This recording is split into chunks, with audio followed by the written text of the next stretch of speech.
Great. So I'll turn it over to my colleague Haley to get us started.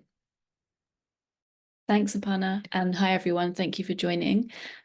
So just to quickly talk about what's going to happen over the next hour or so.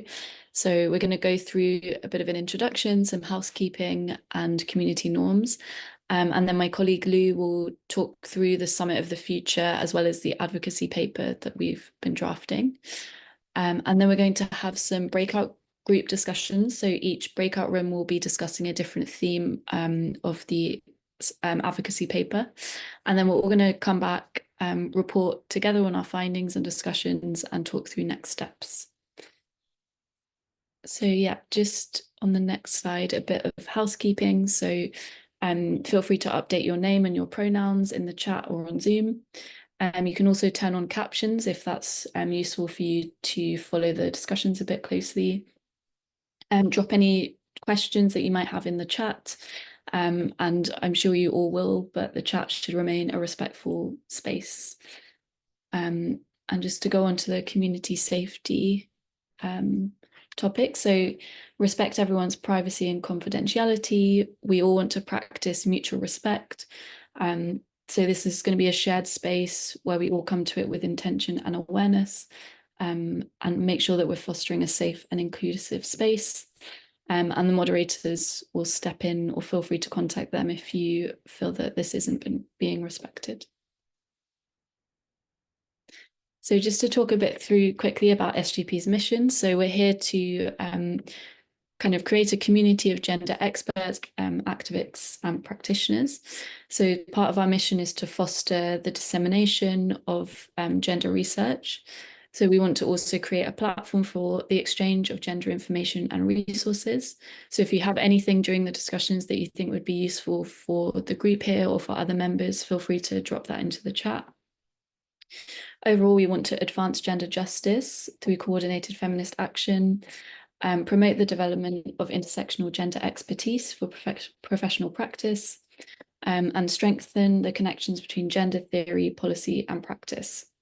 And overall, we're going to support our members to collaborate, build networks, and to show feminist collaborative leadership. So yeah, we're here to centre the experiences and needs of the most marginalised and underrepresented groups. And those are kind of listed here, but these are not exclusive. We kind of want to make sure that all underrepresented and marginalised groups are included in SGP's programming.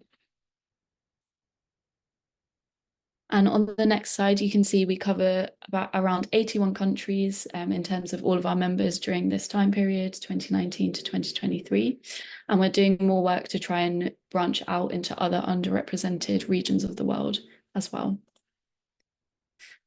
And on the next slide, if you want to learn more about SGP, our work, and our how to become a member, if you're not already a member, you can visit the link here and we can drop that into the chat as well. And so to be a member, you have to give your annual dues, and this is up to you how much you're happy to pay. We estimate that it should be the value of one meal in your local context at a minimum, and there's no upper limit. And in order to, and if you're a member, this also gives you kind of exclusive access to some parts of SGP's programming. There'll be member-only networking events. You can also lead parts of SGP's programming, like our communities of practice, our gender circles, and you can run for elected positions on the Secretariat and in committees. So now I'd like to turn it over to Lou, who will talk you through the Summit of the Future and a bit more about our advocacy paper. Hello, everyone. Glad to meet you all. And I'll talk about the Summit of the Future and part of the reason that we're gathering here. So the summit will happen in like 20 days, less than 20 days in September. It will be a high-level event bringing the world leaders together to forge a new international consensus on how we deliver a better present and safeguard of the future. So it started from 2015, from 2030 agenda. That is where we are more familiar with, is where SDG come out. And then the world is not really on track to meet all the goals, nor are we effectively tackling the rising new challenges and opportunities. So at 2020, member states issued the UN 75 declaration that includes commitment and a request that the Secretary General report back to the General Assembly about the recommendations to address current and future challenges. And to answer that request, the Secretary General in 2021 have this our common agenda. That is a wake-up call to speed up implementation of the SDGs. So from that our common agenda, and there's a call to have this Summit of the Future. So in 2022, the General Assembly passed a resolution that there will be a Summit of the Future on 22nd to 23rd in September 2024. So, and then during 2023, there was a SDG summit on this topic, and now we are to 2024. And the overall deliverable and the output of this Summit of Future will be packed for the future, and this will include also a global digital compact and a declaration on future generation as annexes. So the overall objectives of this summit and the pact themselves are to reaffirm the UN Charter, to reinvigorate multilateralism, to boost the implementation of existing commitments, to agree on solutions to new challenges, and to restore trust. So SDG want to advocate as to address any gap in this Pact of the Future and micro detailing the points on this. Next slide, please. As I mentioned, the Pact for the Future is the most important deliverable, the output of this summit. And the Pact for the Future and the summit itself will address first to accelerate efforts to meet what we already set as our goals. And second, to take the next step to take into the challenges and the new opportunities into consideration. Next slide, please. So the structure of the Pact for the Future is like right now it's already the third revision of it. It's already a 31-page document, and it includes problem statements and actions. And all of these are divided into 5 themes. The first one is sustainable development and financing for development.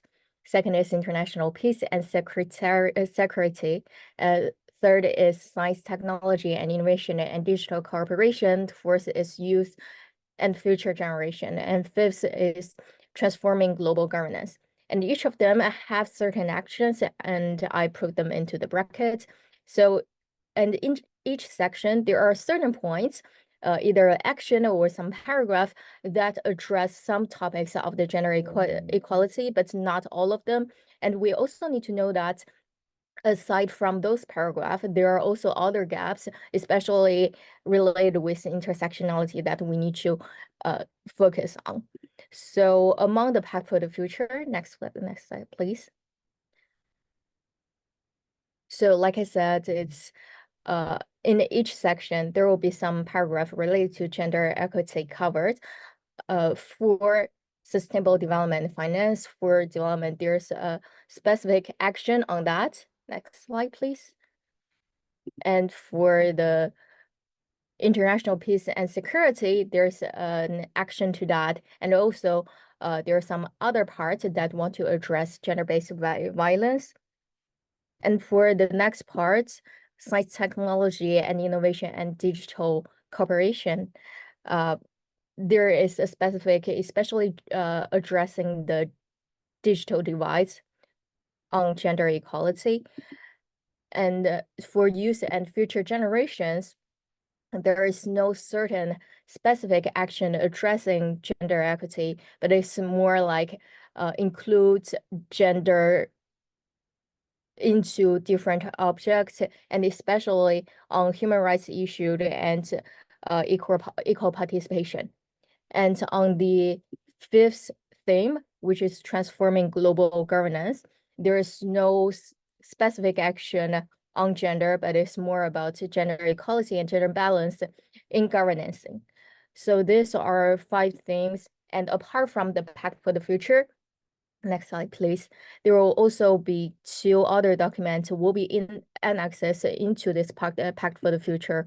One is Global Digital Compact, and one will be the Declaration on Future Generation. So the Global Digital Compact, they are under certain principles, and they want to reach consensus on different objectives and actions towards overall 5 goals to close all digital divides and accelerate SDG progress and expand inclusion and benefits from the digital economy.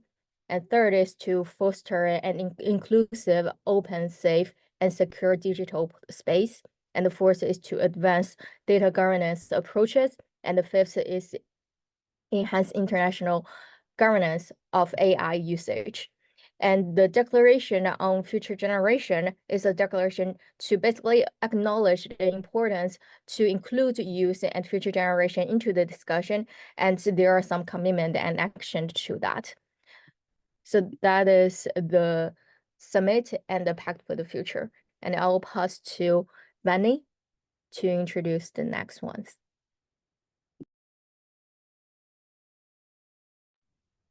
Thank you, Lou, for taking us through the entire 3 documents that are very much relevant to Summit of the Future: Global Digital Compact, Declaration on Future Generations, and Pact for the Future that contains both these declarations. Therefore, the research gaps and also the policy and call to action gaps that are highlighted previously, as Lou has mentioned, led to us in building an SGP advocacy paper, for which we are holding a consultation call today. We ask you to add your inputs to the Jamboard until the 15th of September. Even after the meeting, the Jamboard will be accessible. And we will be consolidating the entire inputs that we get in the advocacy paper and hopefully publish it.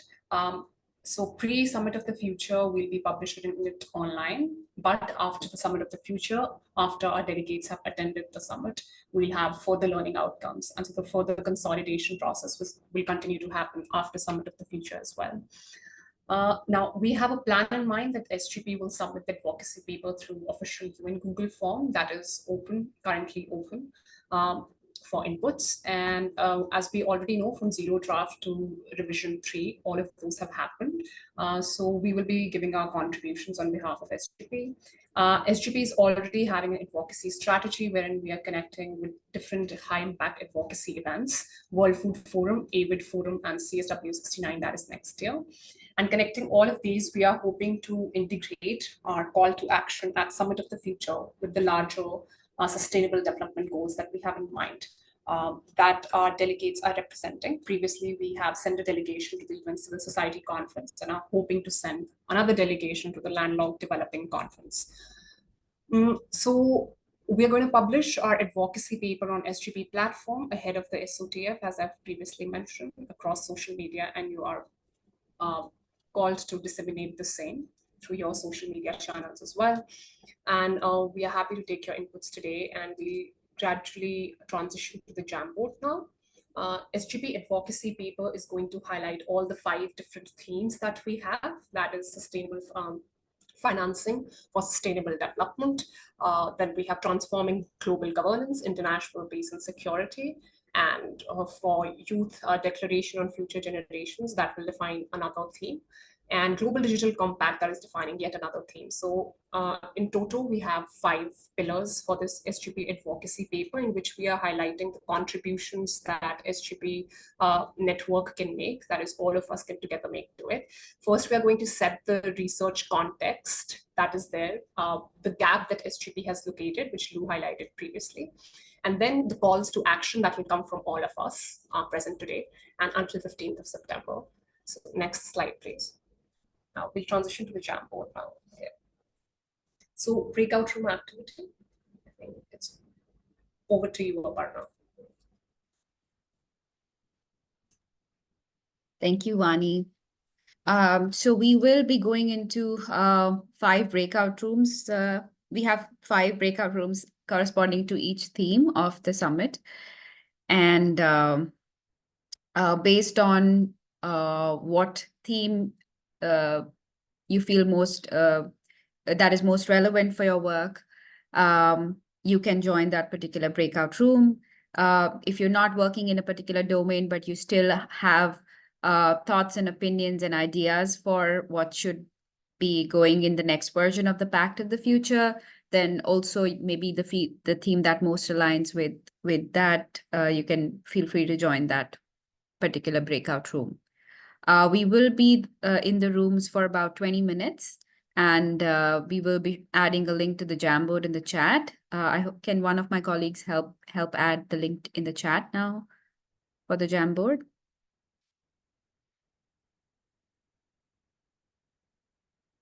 So we have an SGP volunteer in every room to facilitate the process, and they will offer you more guidance on there are reflection prompts as well for every theme that you can use for I mean, they may spark ideas, but they definitely are not meant to be restrictive. You can always, if there is anything the prompts do not address, you can still, but are relevant to your work, to your gender justice advocacy, please make a contribution. And there are some community norms that we encourage you to be aware of as you share space with each other in the rooms. So please participate as you're comfortable. You can keep video on or off as is comfortable for you. English may not be the first language for everyone in the room, so let's be mindful of that. And also we can have varying digital connectivity. So being patient and just giving space to each other is important.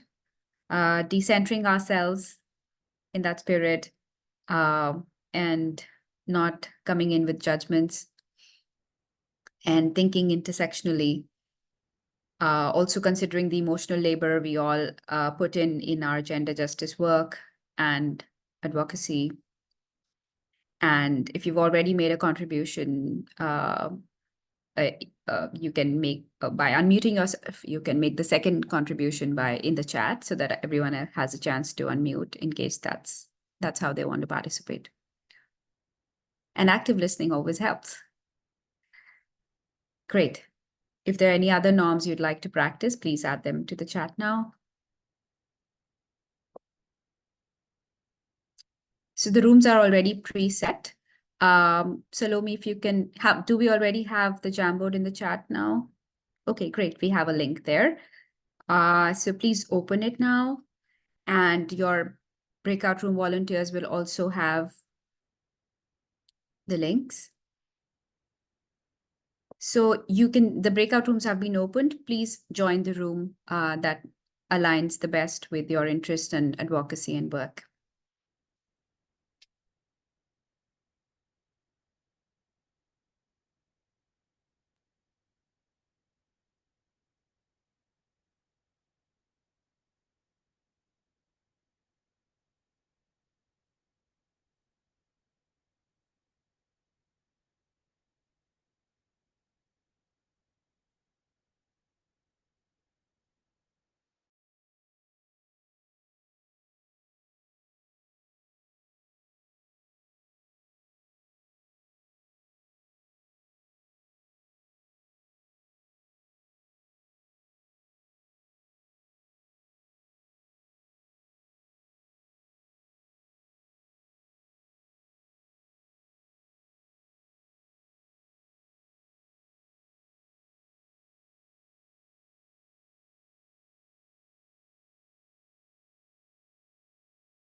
Manvi, Amelia, Jacqueline, do you want to join any rooms, or would you prefer to stay in the main room?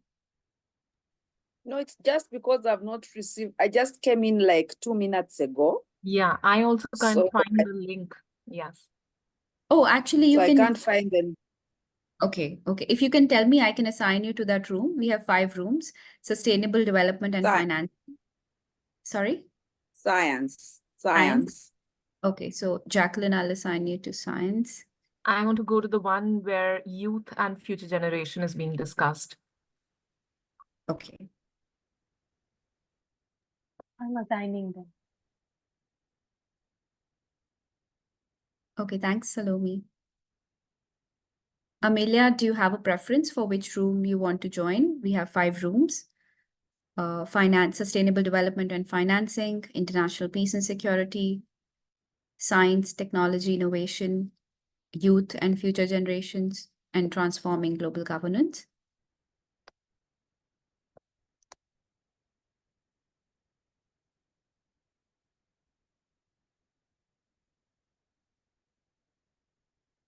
Never mind.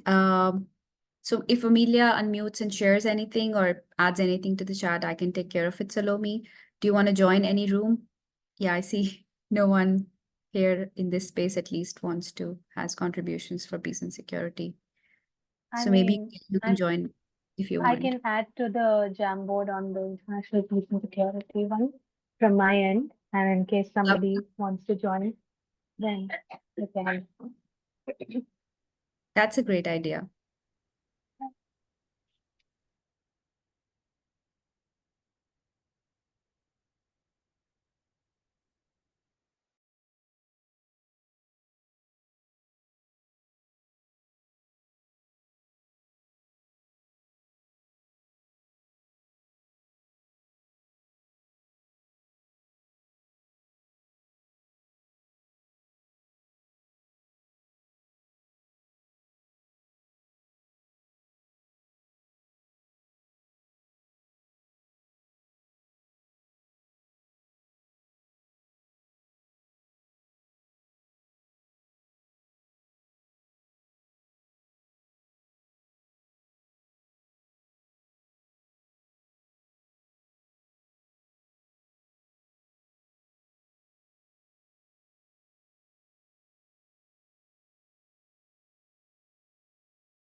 Hey,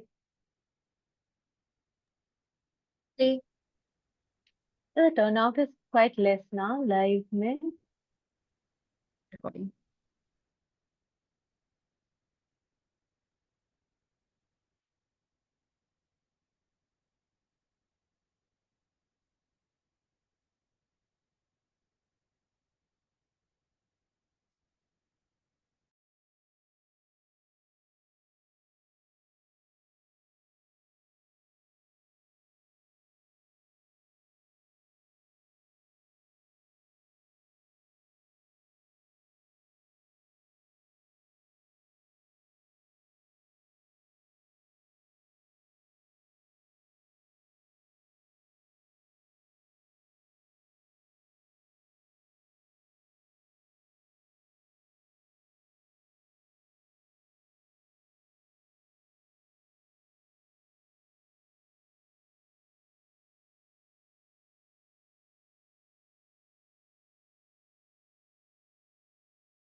Welcome back, everyone. Hope you had a good conversation. And definitely it was not enough time for you to share all of your thoughts and ideas about the pact and what should be changed, what should be added. So this Jamboard will remain open for your inputs for another 10 days. So please do engage with it. no matter what kind the mixed feelings we may have about the impact these multilateral processes may have, these are still really important mechanisms for us to for accountability, to hold governments accountable and to have our voice. So I hope you will engage with this. So it'll be great to hear from each breakout room.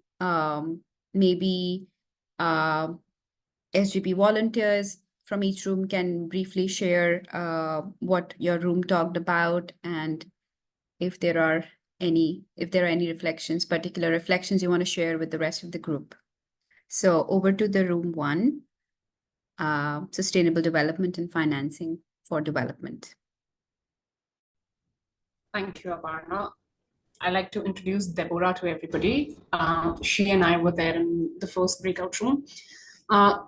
So she works with abuse-specific support services and also largely in the context of sexual and gender-based violence. And her context is coming from Ghana. And before I pass it on to her to talk about what she talked about. The overall broad inputs were that there is too much of jargon, say mitigation, adaptation, losses, and damages. And what we really need to talk about is on-ground realities rather than the large terminologies that are imposed on us, which may be very much distinct from reality. And making the entire process very much gender responsive. So queer individuals and queer-centric organizations also require funding, just as we also focus on sexual and gender-based violence. Many times climate injustice remains more of an issue that is highlighted rather than sexual and gender-based violence, which needs to be prioritized. So the error in our ways would be that we need to prioritize sexualized gender-based violence or non-sexualized gender-based violence. But what ends up happening is that the narrative is more about climate change rather than climate injustices that are more gender specific. Over to you, Deborah, because you made quite a lot of pertinent points from the context you're coming from, Ghana. So over to you if you want to unmute yourself. Yes, thank you very much, Vani. So in our group, what we had talked about, as our theme talks about sustainable development and financing for development. And what I had said was that unfortunately within the NGO space in Ghana, funding is gradually dwindling and shrinking. So it means that when we are talking about sustainable development, funding actually plays a role, but that is not the case in our context. In our context, a lot of funding is more targeted towards project specifics. So when I say project specifics, for example, I work within the space of sexual and gender-based violence, but currently a lot of funding is more targeted towards climate change, is targeted young women's empowerment, is targeted towards participation in political spaces, is targeted other areas. And then what happens then is that CSOs that have been set up to respond to sexual and gender-based violence now have to diversify into other areas to be able to sustain their organizations. And so what it then means is that when it comes to SGBV, people are doing more prevention than responding. Responding requires funding, responding requires money. But then the donor is telling you that, okay, I want to, at the end of maybe 1 year, I want to see that maybe you've reached 1,000 people. Response is a very slow process. And so it means that when you are responding, you will not get those huge numbers. And so what then happens is that people shift their focus and begin to look at other areas. And so even in the areas of climate change, just as Vani said, it's more looking at a bigger picture than the actual people at the grassroots level who are affected on a daily basis by the impacts of climate change. So for example, in our rural communities where women have to travel long distances to access maybe firewood, to access water, and to be able to carry out their reproductive roles as society has ascribed to them. It then means that because of climate change, now they have to travel longer distances to be able to provide the same services for their families. Longer distances mean time allotted for certain responsibilities within the home then changes. And when that changes, it now brings about issues of intimate partner violence within the homes. But then when this happens, the whole idea is that, oh, there has been funding from the states on climate change, and the box has been ticked, we've been able to do this, and that is all that matters. But when you go to the grassroots level, where people are actually affected, soil depletion in terms of the fertileness of the soil and all of that, nobody is talking about that. How women are more aligned to doing all this backyard farming, and the men are the ones who are doing the big time farming. So when the government is giving money for climate change, to solve climate change issues on farms, they are targeting the big time farms. They are giving resources to the big time farms that are actually run by men. And so the woman who is not into cash crops, but is rather farming for the sustenance of her family, is denied accessibility to that kind of support, meaning that gradually she begins to lose out even on the little agriculture that she's involved in. So these are the things we are talking about, and this all has to do with funding.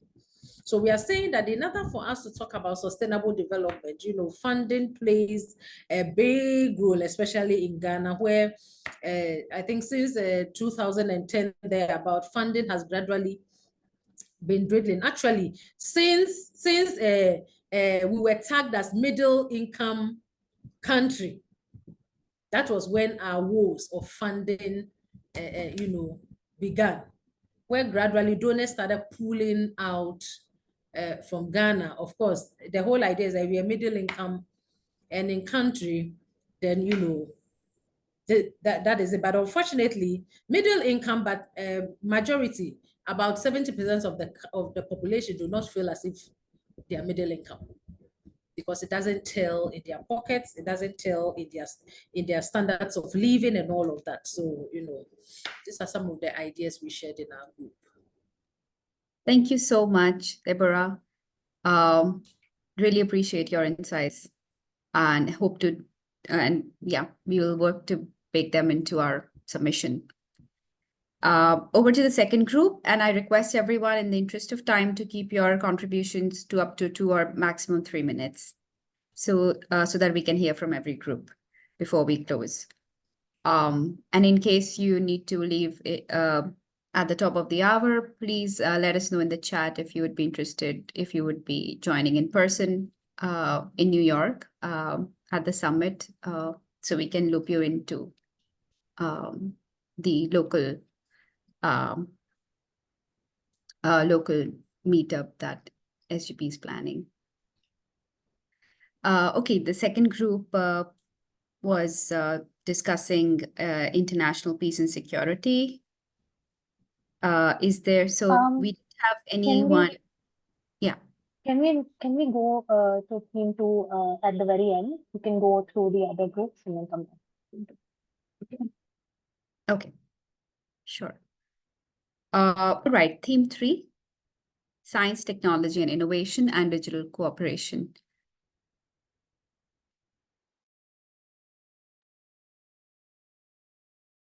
Okay, so for group 3, talking about STEM,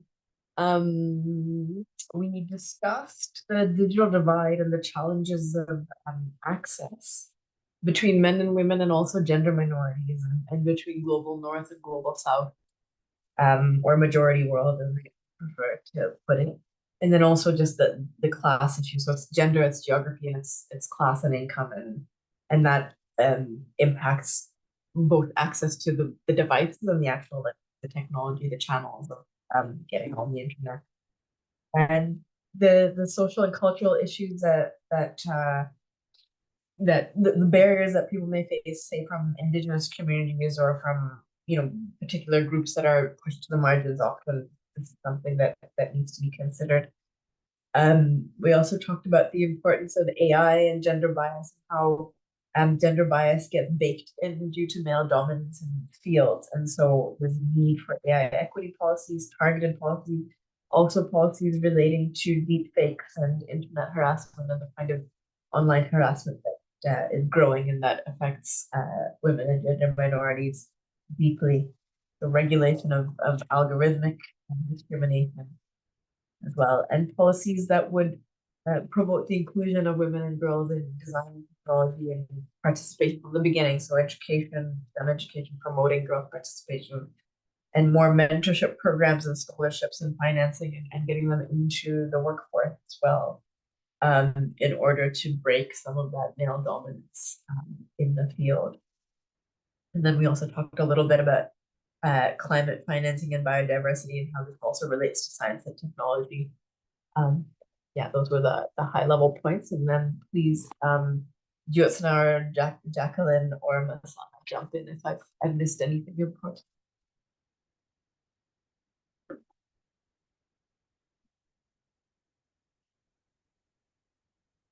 Yes, maybe one was limited financing for gender work, especially when you have to mainstream gender in these science projects. Usually it's not given priority.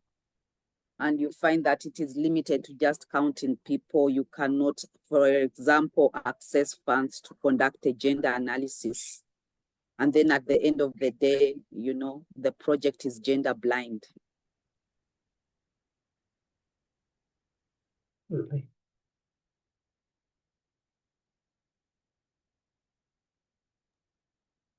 Thank you so much, Saira and Jacqueline, and everyone who got together for creating, for sharing these insights. All right, so over to the fourth group, Youth and Future Generations. Thank you. We have Manvi, Nicholas, Stephanie, and me in the group. And first, we are happy to see that there is a pillar of youth and future generation because it's usually ignored in the process of making decisions. But we found that well, the overall keyword is engagement, but sometimes the engagement is too broad and not specific. And we need to engage youth and future generations into all part of decision. And one very specific, I think it's Nicole made a point, and we all love the idea, is that we need to do it with, bring it with youth instead of we have some policy and do it to the youth and future generations.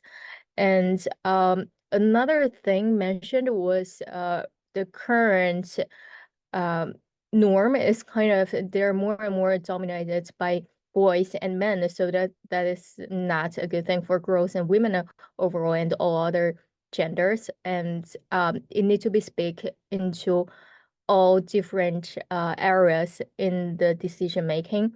And we also found that although gender was mentioned in international level of governance, it was missed as a part in national level of governance. And so we have, if Manvi, Nicole, Stephanie, you want to jump in to talk about something?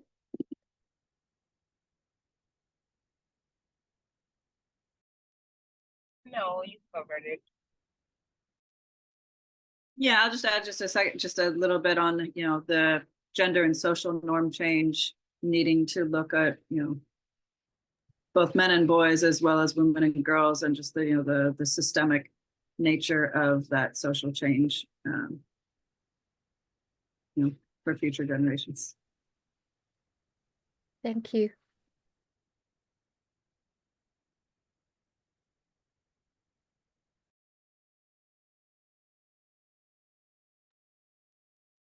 Thanks, everyone. Over to Group 5, Transform Global Governance. Thank you. So yeah, my group, I think we can boil it down to 3 themes that came out. So it's about the definitions of global governance. It's about accountability and also CSO financing. So just briefly on definitions, we discussed that CSOs are also shaped by power inequalities. So we need to make sure that women-led and feminist movements and groups are at the center when we talk about global governance. We also made the point that CSOs in some cases are resisting the overrepresentation of INGOs and the private sector in some of these issues that are covered in the pact. Talking about accountability, so within the UN system, accountability is a large issue. We need to ensure that leadership at the very top meets the pledges that they make, because there have been repeated summits, but maybe without the accountability mechanisms that make those pledges into a reality. And there also needs to be accountability between the UN and national leaders and these feminist groups and movements. And we need to think about who should be accountable and what reporting mechanisms there are for accountability. And then on CSO financing, so one of the participants raised the important point that even within organizations that are supposed to represent women, like UN Women, they often pay lip service in terms of financing and funding. We also had an interesting discussion on whether we should be participating in these summits. And there was the important point that we need to be present at the Summit of the Future and other summits to counter anti-gender movements who will be present in these fora, but that we are usually participating at our own cost. So there needs to be adequate financing for CSs to attend these summits because it's a privileged place to be. And then to close, in thinking about the future, we need to have an honest agenda. So looking at transparency, exposing government accountability, and thinking about the language we use to describe the Global South community. And if I missed anything, please feed in.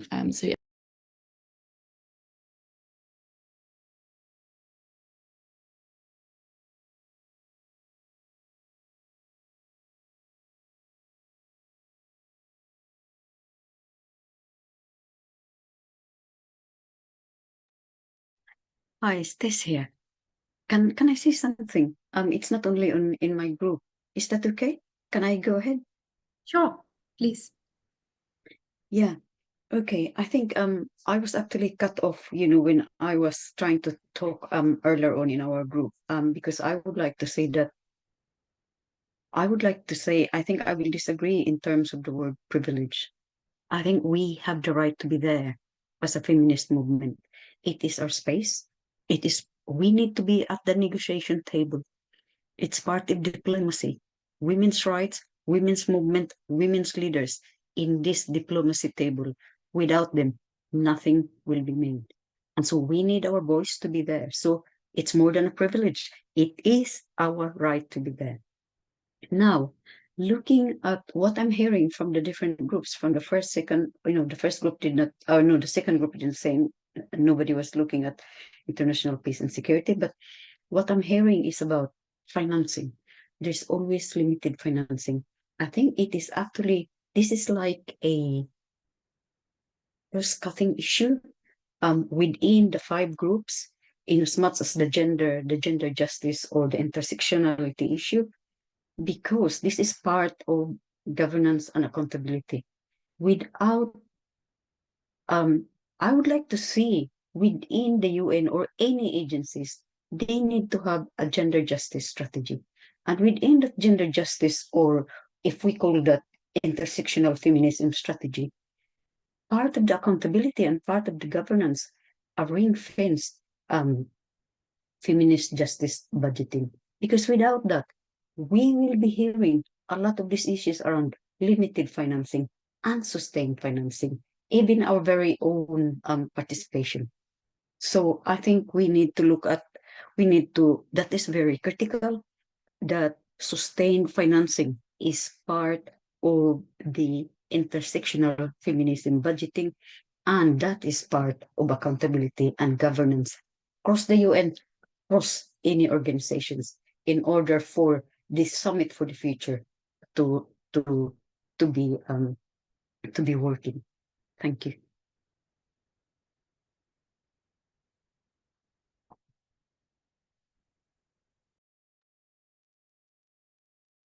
Thank you, Tess. So we would love to hear from the second group as well. Sure. Salome, please go ahead. Thank you so much, Tess. I completely resonated with what you were saying.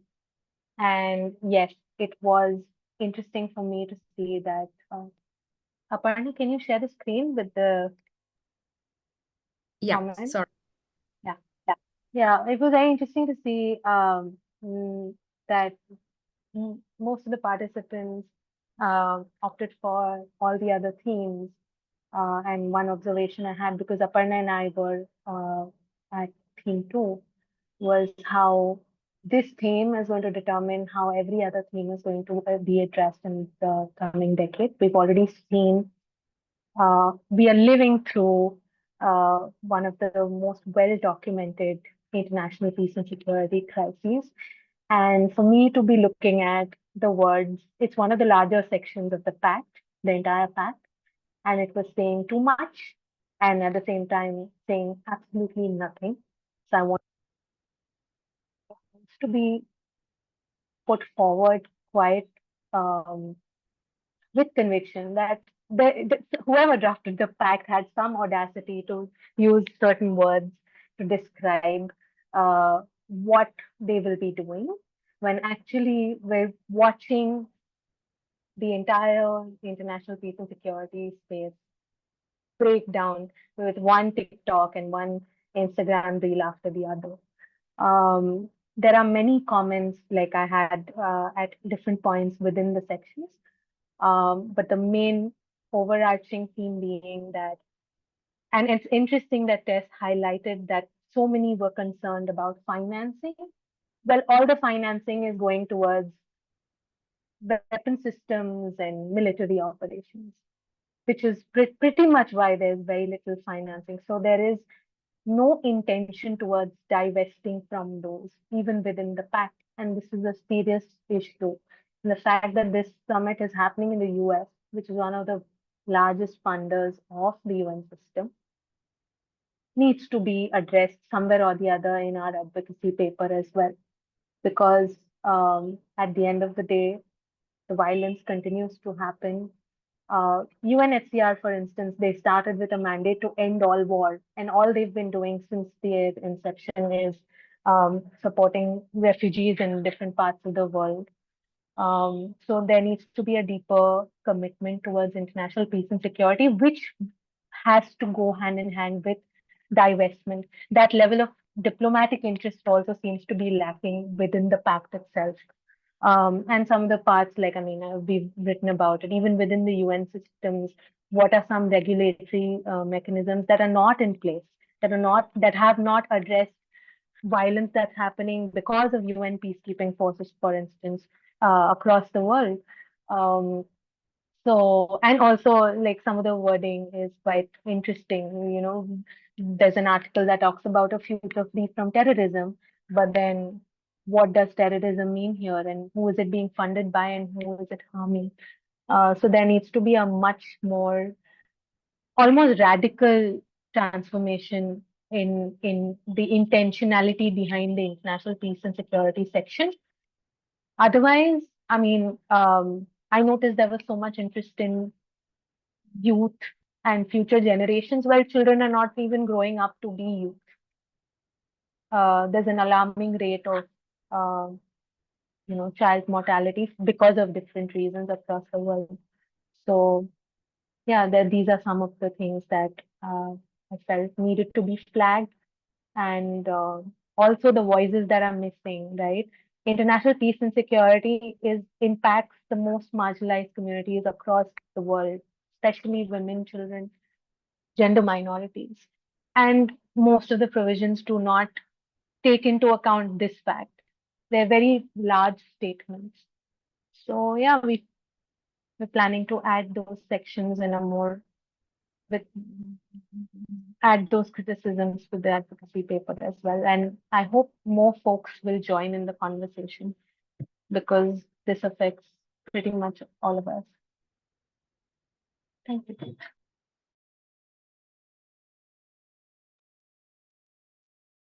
Thank you, Salome, for being a strong and important voice on peace and security section. Really appreciated everyone participating today, and please keep engaging with this document. Please read the pact. Please contribute your inputs to Jamboard. We will consolidate inputs from today's consultation and submit it on the official Google form that UN has kept open. It's still open. We don't know when it'll be closed. So just to make sure that we are getting all of this in time before it closes, we will be consolidating everything from today and making one submission. And then we'll if it remains open, we'll make another submission. More inputs from you keep coming on the Jamboard and also from rest of the SGP community. And we will keep developing this advocacy paper and add inputs from the experiences of the SGP delegates who are attending the summit. So this will be our standing document for advocacy. Thank you so much for being a part of this. I'll turn over the mic to to Vani and other colleagues for any closing comments. Thank you, Aparna. I see in the chat, Tala has written that they're based in New York. So we are going to have an informal SGP meetup where everybody who's in any form affiliated with SGP, whether through discussions, whether through membership, or whether you want to be part of SGP, all of us can meet up in person.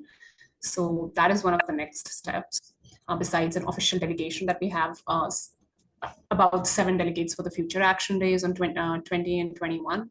And on 22nd and 23, there are 2 delegates allowed. So we have Aparna and Haley for that this year.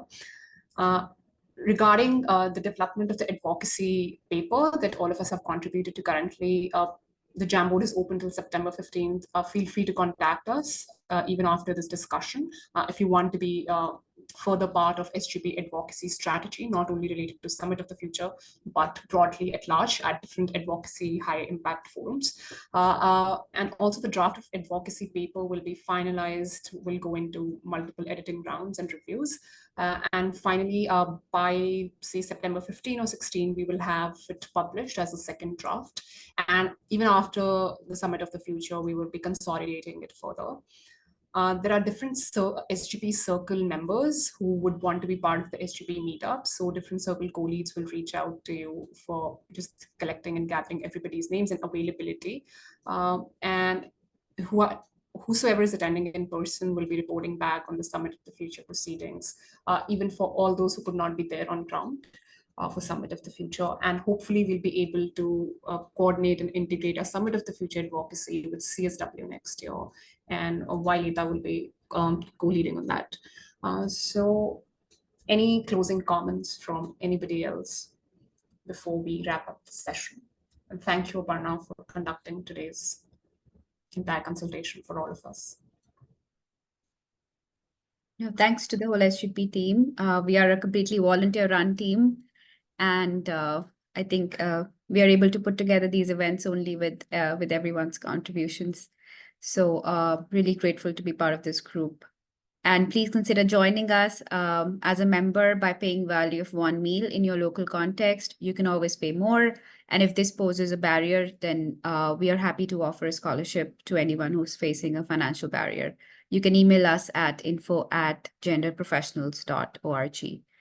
And stay tuned into SGP updates by signing up for the monthly newsletter. It is a sign-up link is available at the bottom of the website, SGP website. And SGP elections are coming up in November, so you can see announcements in the newsletter.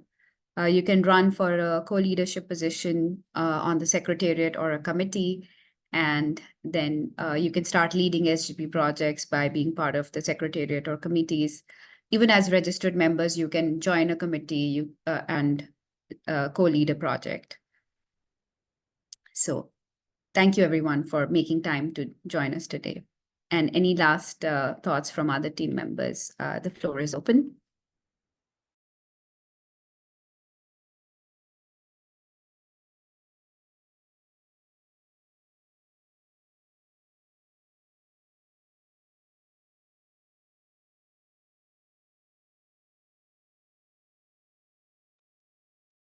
Great. If not, then I think we can call it a day. Great. Thank you, everyone, for joining. I'll stop recording now, and we we will hang out. The SGP team will be here for a few more minutes to address any questions you may have. So I'll stop the recording now.